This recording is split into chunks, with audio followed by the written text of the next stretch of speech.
وأحسن منك لم تر قط عيني وأجمل منك لم تلد النساء خلقت مبرأ من كل عيب خلقت مبرأ من كل عيب كأنك قد خلقت كما تشاء. كتاب أنزلناه إليك مبارك ليدبروا آياته وليتذكر أولو الألباب. یہ کتاب برکت والی ہے جسے ہم نے آپ کی طرف نازل فرمایا ہے تاکہ دانش مند لوگ اس کی آیتوں میں غور و فکر کریں اور نصیحت حاصل کریں.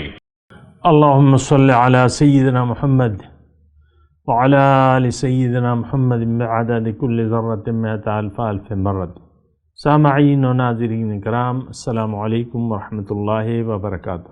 سامعین کرام، سورہ مائدہ درس نمبر 444 آیت نمبر 2. آج کا موضوع اللہ تعالیٰ کی نشانیوں کی تعظیم لازم. اس کے ساتھ آج کے سبق کا آغاز کرتے ہیں. سب سے پہلے گزشتہ سبق کا اعادہ ہوگا.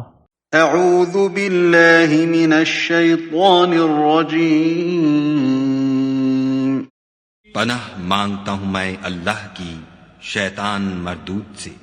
بسم اللہ الرحمن الرحیم. شروع اللہ کے نام سے جو بڑا مہربان نہایت رحم والا ہے. یا ایہا الذین آمنوا اوفوا بالعقود احلت لکم بہیمۃ الانعام الا ما یتلی علیکم غیر محل الصید وانتم حرم ان اللہ یحکم ما یرید.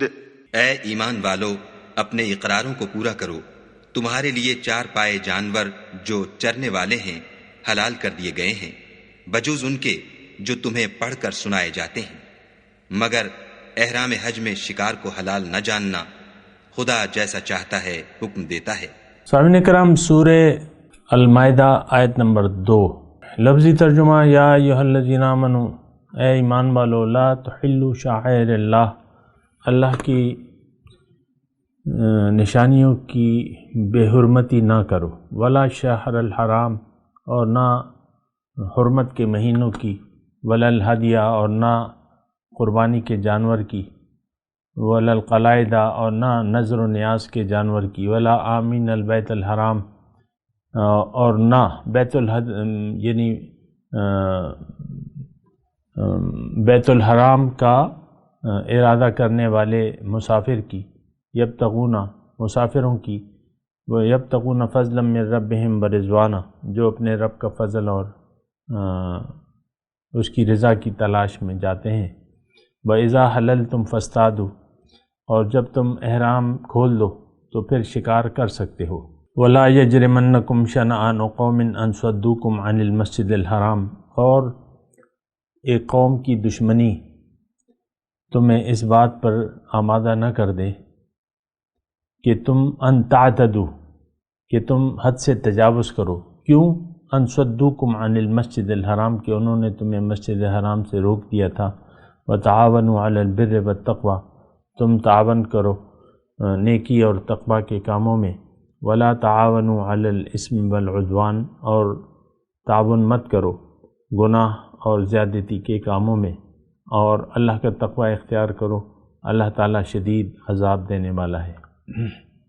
سامعین کرام، بات ہو رہی تھی حرمات، شعائر اللہ کی، اور اس سلسلے میں میں آپ کو کہہ رہا تھا کہ بڑی بڑی جو نشانیاں ہیں وہ 3 ہیں: بیت اللہ، رسول اللہ، کتاب اللہ. کتاب اللہ کے تحت تمام اسلامی کتب آتی ہیں. ان کا آپ نے احترام کرنا ہے۔ کتاب اللہ کا تو اپنی جگہ پہ احترام سب سے زیادہ ہے، کتاب اللہ کا احترام جو ہے یعنی قرآن پاک کا۔ پھر بیت اللہ ہے، تو بیت اللہ خانہ کعبہ اللہ کی نشانی ہے، اللہ سے تعلق اور خدا پرستی کی نشانی ہے ہماری، تو اس کا احترام ہے۔ اور اس کے ضمن میں جو بھی جہاں بھی اللہ کا نام لیا جائے وہ مساجد ہیں، ان کا احترام۔ اور پھر نبی اللہ کے نبی جو ہیں ان کا احترام لازم ہے، وَتُعَزِّرُوهُ وَتُوَقِّرُوهُ۔ اور پھر ان کے جو خلیفہ ہیں، جو نائبین ہیں، ان کا احترام۔ العلماء ورثۃ الانبیاء، وارثان نبی کون ہیں؟ العلماء، علماء امت جو ہیں وہ وارثان نبی ہیں، تو ان کا احترام۔ تو بہرحال اس میں ایک بنیادی بات ہے کہ ایک آیت میں آپ کو پڑھ کے سناتا ہوں، وَمَن يُعَظِّمْ شَعَائِرَ اللَّهِ فَإِنَّهَا مِن تَقْوَى الْقُلُوبِ، جس نے بھی اللہ تعالیٰ کی نشانیوں کی تعظیم کی، قدر کی، تعظیم کی اور ان کی بے حرمتی نہ کی، تو اس کا تعلق جو ہے وہ دلوں کے تقوی سے ہے۔ مومن جو ہوتا ہے سامنے کرام، تو وہ تو اللہ کا بندہ ہوتا ہے، اس کی منزل اللہ ہوتی ہے، اس کا محبوب اللہ ہوتا ہے۔ محبوب سے جو چیزیں تعلق رکھتی ہیں تو پھر ان کا بھی احترام اس بندہ مومن پر واجب ہے۔ یہ ایک بنیادی بات میں کہہ رہا ہوں۔ اگر آپ مومن بن جاتے ہیں، صاحب ایمان، اب آپ کے ایمان کا تقاضا یہ ہے کہ کیونکہ آپ کا محبوب اللہ ہے تو اللہ سے جو چیزیں تعلق رکھتی ہیں تو بدرجہ اولا ان کا احترام آپ پر لازم ہے۔ تو بہرحال یہ ساری باتیں ہیں اور ایمان کے تقاضے ہیں یہ۔ اور پھر اللہ تعالیٰ اب اس میں جو چیزیں بیان ہو رہی ہیں، ہدیہ ہے، قربانی کے جانور، جو آپ قربانی کے جانور اپنے ساتھ لے جاتے ہیں تو ان کو آپ نے احترام کی نظر سے دیکھنا ہے کہ یہ قربانی کا جانور ہے۔ قلائد، جس کے گلے میں پٹا ہے پڑا ہوا ہے، تو وہ بھی ایک نشانی ہے کہ بھئی یہ اللہ کی لیے ہے اور یہ قربانی اس کی اللہ کے لیے ہوگی، تو اس کا بھی آپ نے احترام کرنا ہے۔ یعنی جو چیزیں، مختصر بات میں آپ کو کہہ رہا ہوں، اللہ سے محبت، اللہ تو آپ کا محبوب ہے، اس سے جو چیزیں تعلق رکھتی ہیں تو اس کا آپ نے بے حرمتی نہیں کرنی، احترام کرنا ہے۔ لا تحلوا شعائر اللہ، شعائر اللہ تو آپ کو میں نے بتا دیا۔ تو بہرحال یہ ساری باتیں، پھر اس میں یہ فرما رہے ہیں اللہ تعالیٰ کہ وَلَا يَجْرِمَنَّكُمْ شَنَآنُ قَوْمٍ أَن صَدُّوكُمْ عَنِ الْمَسْجِدِ الْحَرَامِ أَن تَعْتَدُوا، کسی قوم کی دشمنی کہ اس نے تمہیں روک لیا اللہ کے راستے سے، اس بات سے تمہیں یعنی نہ روکے، دشمنی پہ تم آمادہ نہ ہو جاؤ کہ تم نیکی کے کاموں میں تعاون نہ کرو۔ بہرحال اس کا تھوڑا سا شان نزول کا بیک گراؤنڈ جو ہے وہ میں بتا دوں۔ یہ آیات نازل ہوئی ہیں صلح حدیبیہ کے پس منظر میں، اور اس میں یہ تھا کہ کافروں نے، مشرکوں نے روک دیا تھا مسلمانوں کو پہلی بار جو ہے، یعنی جب جا رہے تھے تو روک دیا تھا۔ تو پھر یہ ہوا کہ مسلمانوں کے دلوں میں ملال تو تھا، تو اب ظاہر ہے کہ مدینے کے راستے میں بھی یعنی مدینے سے باہر کچھ ایسے قبیلے رہتے تھے جو کافروں کے تھے، اور حج تو پرانا ایک سلسلہ چلا آ رہا تھا، جیسے کہ ہم پرانے حاجی ہیں، من اپنا پرانا پاپی تھا برسوں میں نمازی بن نہ سکا، اسی طرح وہ مشرک بھی حج کرتے تھے، اگرچہ اپنے طریقے سے کرتے تھے لیکن کرتے تو تھے۔ تو وہ اللہ کے گھر کا، تو اللہ تعالیٰ نے یہ فرمانا ہے کہ اے مسلمانوں کہ ٹھیک ہے، انہوں نے تمہیں اگر کچھ عرصے کے لیے روک لیا ہے تو اس کا یہ مطلب نہیں ہے کہ تم اب میرے گھر آنے والوں کو میرے راستے سے روکو، نہیں۔ تعاون، اس میں ایک بنیادی وہ بات ہو رہی ہے، وَتَعَاوَنُوا عَلَى الْبِرِّ وَالتَّقْوَى وَلَا تَعَاوَنُوا عَلَى الْإِثْمِ وَالْعُدْوَانِ۔ اور یہ ایک بنیادی ایک پالیسی ہے ہمارے، ہم جو ہیں نیکی کے کاموں میں تعاون نہیں کرتے، اس میں تو حکم ہے نا، تعاونوا علی البر والتقوی ولا تعاونوا علی الاسم والعدوان۔ عام طور پہ آپ دیکھ لیں، سوشل میڈیا سے میں شروع کرتا ہوں کہ ہمارا تو مسئلہ جو ہے وہ بہت زیادہ مختلف ہے۔ ہم لوگ اپنے آپ کو مسلمان سمجھتے ہیں لیکن ہیں نہیں، بیکار سی پوسٹ ہوگی، وہ آپ کے جو فرینڈز ہیں آپ کو پسند آتی ہے، کوئی گانا ہے، کوئی بھی چیز ہے، کوئی فلم سٹوری ہے، چھوٹی شارٹ کلپ ہے، آپ اسے فوراً اپنے دوستوں کے پاس شیئر کر دیتے ہیں، اور یہ بیکار کی پوسٹنگ جو ہے، آپ شیئرنگ اور پوسٹنگ، یہ تو گناہ میں تعاون ہے۔ یہ ویسے ہی میں آپ کو سمجھنے کے لیے بات کہہ رہا ہوں۔ تو عام طور پہ آپ دیکھیں نیکی کے کاموں میں ہم تعاون نہیں کرتے، نیکی کے تو ہم جانتے بھی نہیں ہیں کہ نیکی ہے کیا۔ اصل نیکی تو اللہ پر ایمان لانا ہے، اور وہ ہم اس ایمان کے لیے تو تیار نہیں ہوتے، پھر اپنا مال و جان اللہ کی راہ میں کھپانے کے لیے یہ بھی ہم نہیں کرنے کو تیار، کیونکہ ہم تو صاحب ایمان ہی نہیں ہیں۔ صاحب ایمان لوگ اپنا مال و جان اللہ کی راہ میں کھپاتے ہیں۔ تو بہرحال مضمون یہ ہے کہ وَتَعَاوَنُوا عَلَى الْبِرِّ وَالتَّقْوَى، یعنی یہ ایک بنیادی طور پہ صاحب ایمان لوگوں کے لیے ایک ہدایت ہے اللہ تعالیٰ کی کہ تم جو اچھے کام ہیں ان میں ایک دوسرے کے ساتھ تعاون کیا کرو، اور جو برے کام ہیں، زیادتی کے کام ہیں، ان میں ایک دوسرے کے ساتھ تعاون نہ کرو۔ بہرحال یہ ایک بنیادی پوائنٹ ہے، اگر آپ نوٹ کر لیں۔ اصل جو چیز ہے وہ تقوی الہی ہے، واتقوا اللہ ان اللہ شدید العقاب، اللہ تعالیٰ شدید عذاب دینے والا ہے۔ اب حرام کیا چیزیں ہیں؟ الا ما یتلی علیکم، ابھی ہم نے پڑھا تھا نا آیت نمبر 1 میں کہ احلت لکم بہیمۃ الانعام الا ما یتلی علیکم، جائز ہیں مویشی قسم کے جانور لیکن جو تم پر تلاوت کیے جائیں۔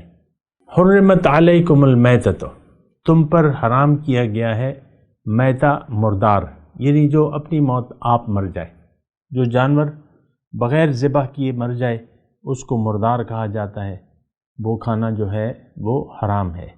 والدم، اور خون، خون وہ جو بہتا ہوا خون ہے، یعنی ذبح کے وقت جو خون جانور سے بہتا ہے وہ خون جو ہے وہ استعمال کرنا حرام ہے۔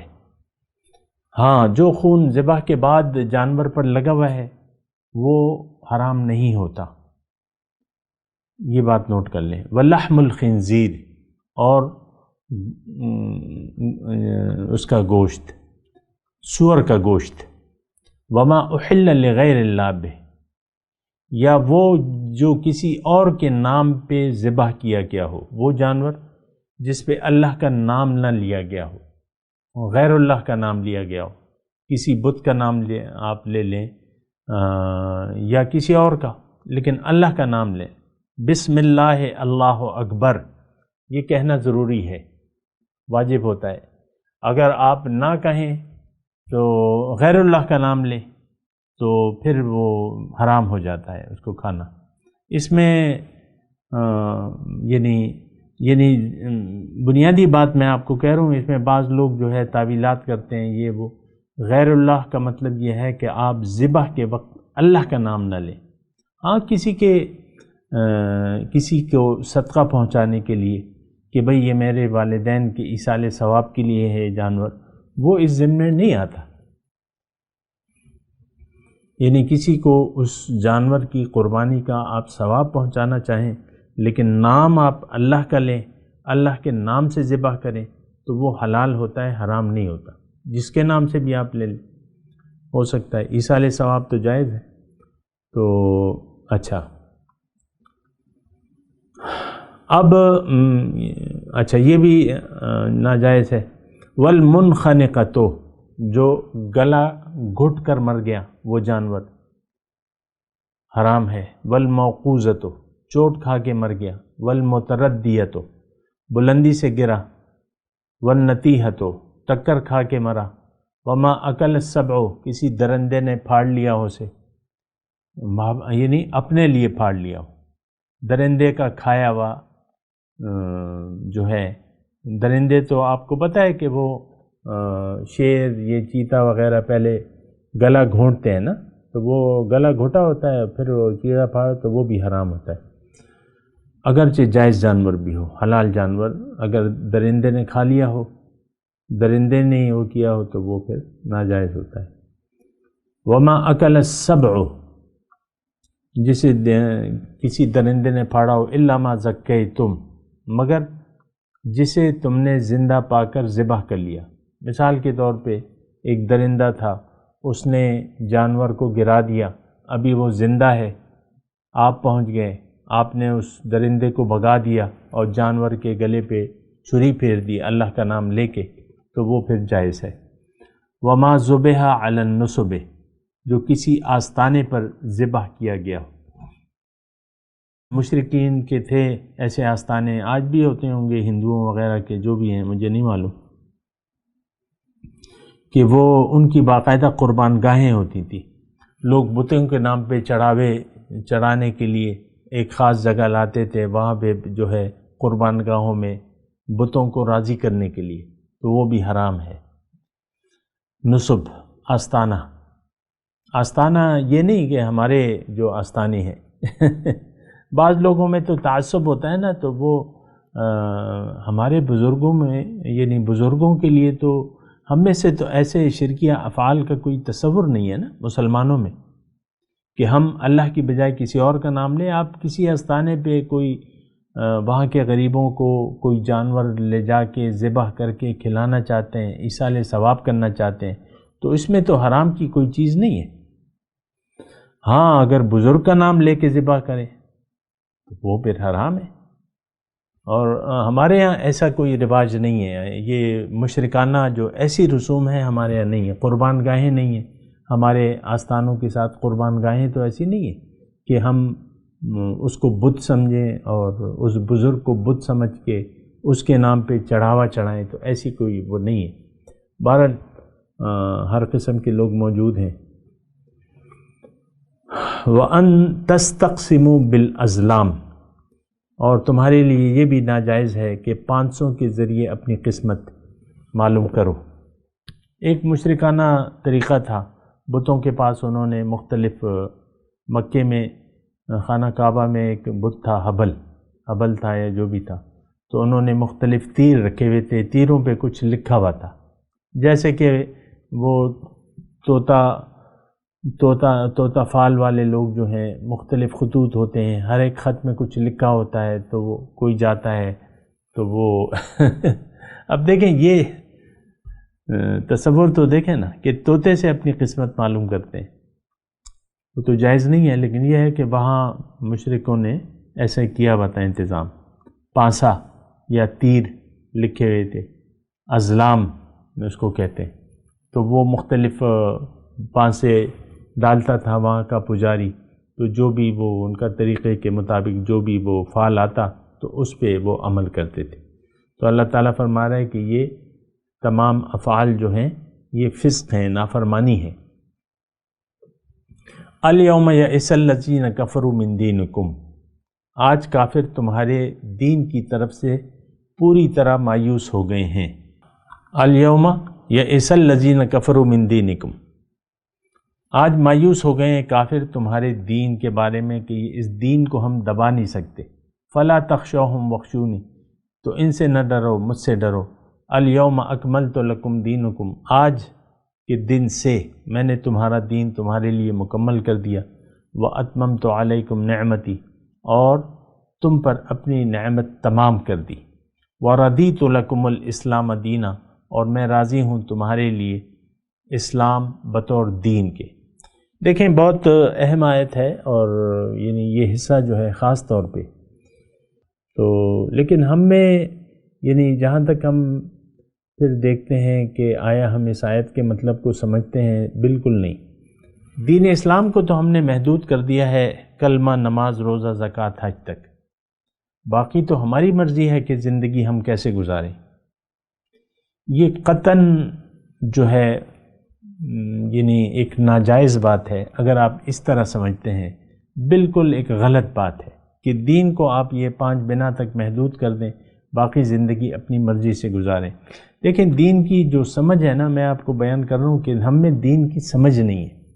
بعض اوقات میں آپ کو کہتا ہوں نا کہ ہمیں تو معلوم ہی نہیں ہے کہ دین ہے کیا۔ یہ جملہ میں آپ کو کہتا ہوں نا، تو آج وہ بات آئی ہے تو میں آپ کو وضاحت سے بیان کرتا ہوں کہ دین ہے کیا۔ دین اصل میں دیکھیں، اس کی بنیاد سے میں بات آپ کو بتاتا ہوں۔ دیکھیں، اللہ تعالیٰ نے ہمیں پیدا کیا ہے اپنے لیے، اور اس کا اللہ تک پہنچنے کا ذریعہ کیا ہے، راز کیا ہے، تو وہ ایک کھلا راز ہے، اور وہ یہ ہے کہ آپ زندگی اللہ کی مرضی سے اگر گزاریں گے تو آپ کامیاب ہو جائیں گے، اور زندگی اگر آپ نے اپنی مرضی سے گزاری تو آپ ناکام ہوں گے۔ یہ چند افعال اور عبادات کا نام نہیں ہے دین۔ اس طرح یہ سوچ جو ہے نا، یہ کھرچ لیں، ایسی یہ غلط بات ہے، یہ باطل ہے کہ آپ چند دین کو آپ نے چند عبادات تک محدود کر دیا ہے۔ بعض لوگ مٹھی بھر داڑھی رکھ کے بھی جو ہے اس باقی زندگی پھر اپنی مرضی سے گزارتے ہیں۔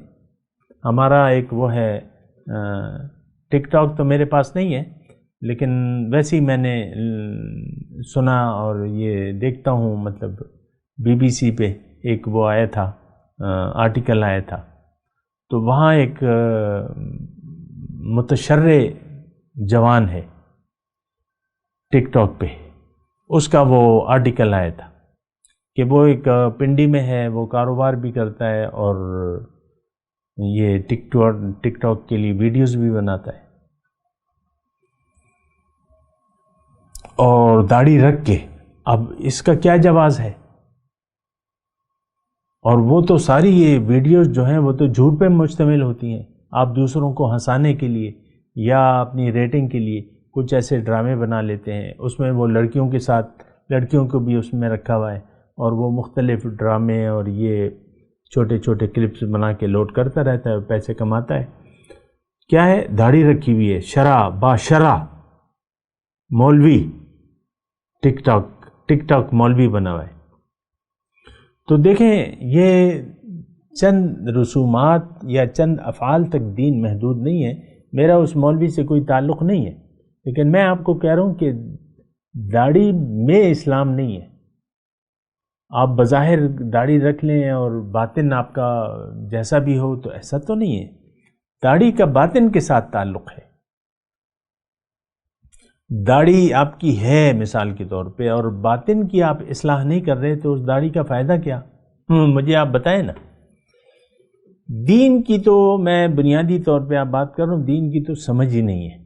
بہرحال میں آپ کو بتا رہا ہوں کہ دین ہے کیا۔ دین کیا ہے؟ میں نے آپ کو بتایا کہ اللہ تعالیٰ نے ہمیں اپنے لیے بنایا ہے، انسان کو ایک مختصر زندگی عطا فرمائی ہے اور اس میں سہولتیں دی ہیں۔ اب جو لوگ اللہ کو منزل بنانا چاہتے ہیں اور اپنی مقصد حیات پورا کرنا چاہتے ہیں، تو انہیں زندگی اللہ کی مرضی سے گزارنی ہوگی۔ یہ اللہ کی مرضی سے، تمام زندگی اللہ کی مرضی سے اگر گزاریں گے تو اس کا طریقہ تو پھر قرآن بتاتا ہے، اور اس پہ عمل کا طریقہ رسول پاک صلی اللہ علیہ وسلم کی زندگی میں ہمیں ملتا ہے۔ تو آپ دونوں کو فالو کریں گے، اللہ کا حکم اور رسول کا طریقہ، پھر آپ کامیاب ہو جائیں گے۔ من یطع اللہ ورسولہ فقد فاز فوزا عظیما، جس نے بھی اطاعت کی اللہ کی اور اس کے رسول کی، بڑی کامیابی سے بامراد ہو گیا۔ ومن یعص اللہ ورسولہ ویتعد حدودہ یدخلہ نارا خالدا فیہا، اور جس نے نافرمانی کی روش اختیار کر لی اور اس کے حدود سے تجاوز کیا، تو اللہ تعالیٰ اسے آگ میں داخل کرے گا اور وہ ہمیشہ اس میں رہے گا۔ یہ ہمارا تو پتہ نہیں کہ یہ کیا ہم نے سمجھا ہوا ہے اسلام کو، بس زبانی کلمہ پڑھ لو پھر جو مرضی آئے کرو۔ ایسے مسلمان ہیں، رمضان کا مہینہ ہے اور روزے نہیں رکھتے، نماز نہیں پڑھتے، روزے نہیں رکھتے، بس کاروبار اپنا کر رہے ہیں۔ یہ تو حقوق اللہ ہے، یہ تو معاف کر دے گا اللہ تعالیٰ۔ یہ ایک ذہنیت ہے، ایک یعنی شیطانی ذہنیت ہے۔ ایسا نہیں ہے۔ دیکھیں شیطان نے اللہ کو سجدے سے انکار نہیں کیا تھا، آدم کو سجدے سے انکار کیا تھا، لیکن وہ مردود ہو گیا، وہ شیطان بن گیا، مایوس ہو گیا وہ۔ بہرحال تو دیکھیں یہ آیت تھوڑی سی طویل بھی ہے اور میں کوشش کر رہا ہوں کہ اس کا سمجھنے کی ہم کوشش کر رہے ہیں۔ الیوم اکملت لکم دینکم، بات کیا ہو رہی ہے اور یہ کب ہو رہی ہے؟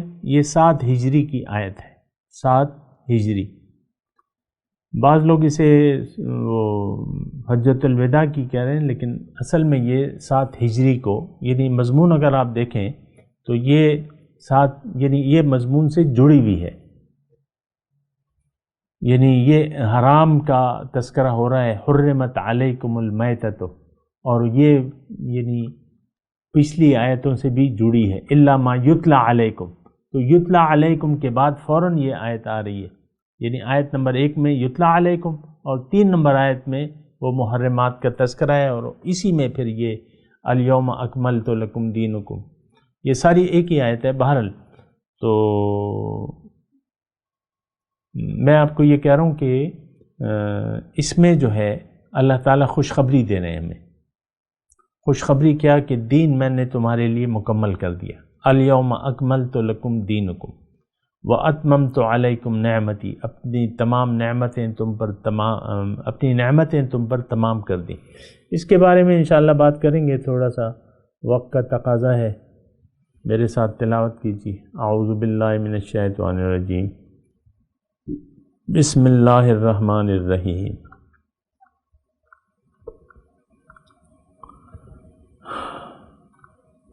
حرمت علیکم المیتۃ والدم ولحم الخنزیر وما احل لغیر اللہ بہ۔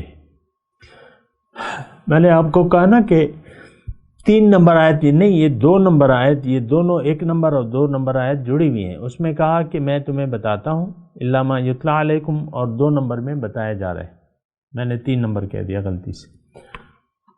وما احل لغیر اللہ بہ والمنخنقۃ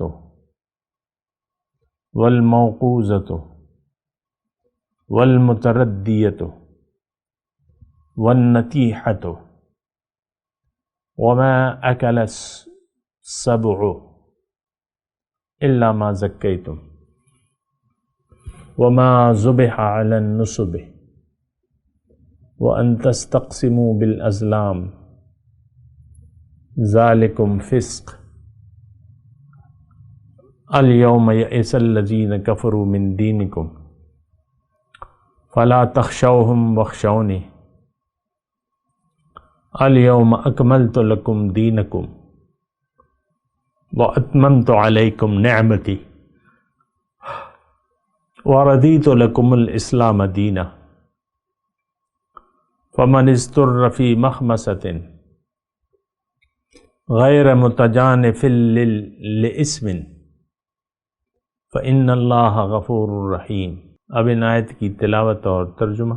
اعوذ باللہ من الشیطان الرجیم، پناہ مانگتا ہوں میں اللہ کی شیطان مردود سے۔ بسم اللہ الرحمن الرحیم، شروع اللہ کے نام سے جو بڑا مہربان نہایت رحم والا ہے۔ یا ایہا الذین آمنوا لا تحلوا شعائر اللہ ولا الشہر الحرام ولا الشهر الحرام ولا الهدي ولا القلائد ولا آمين البيت الحرام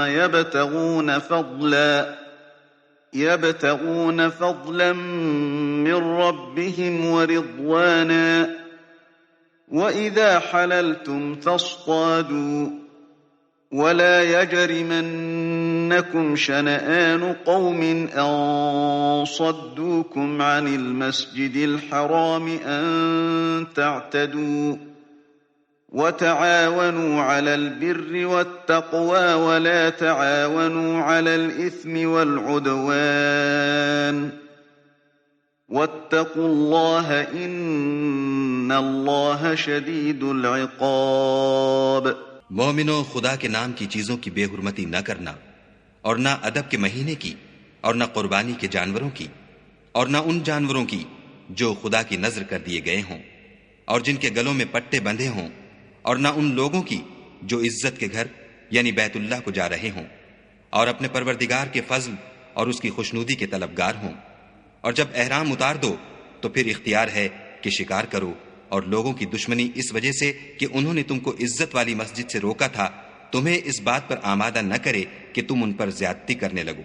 اور دیکھو، نیکی اور پرہیزگاری کے کاموں میں ایک دوسرے کی مدد کیا کرو، اور گناہ اور ظلم کی باتوں میں مدد نہ کیا کرو، اور خدا سے ڈرتے رہو، کچھ شک نہیں کہ خدا کا عذاب سخت ہے۔ سامعین کرام، اس کے ساتھ آج کے درس کا وقت اختتام کو پہنچا۔ اگلے درس میں انشاءاللہ ملاقات ہوگی۔ وآخر دعوانا ان الحمدللہ رب العالمین۔ مولایا صلی وسلم دائما ابدا على حبیبک خیر الخلق کلہم۔